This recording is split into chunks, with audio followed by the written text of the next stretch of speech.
கலாங்குமாரியில் தான் கிடைக்கும் அதிகமாக அந்த புளிச்சிக்க மரம். இது மீன் குழம்பெல்லாம் ஊறுகாய் இருந்துச்சு, ரொம்ப யூஸ்ஃபுல்லாக இருக்கும்.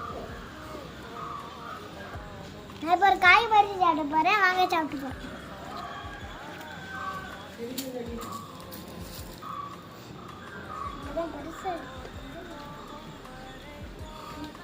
அடுத்தது ஒன்று பறிச்சிருக்கேன், பச்சை ஒன்று பறிச்சிருக்கேன்.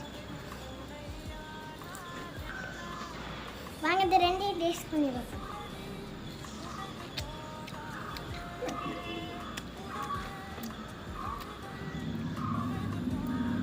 பழுத்தது வந்து லைட் புளிப்பு, பழுக்காத பச்சை.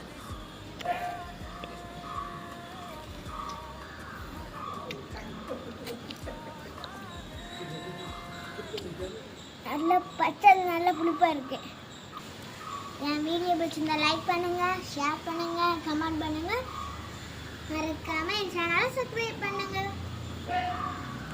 பாய்.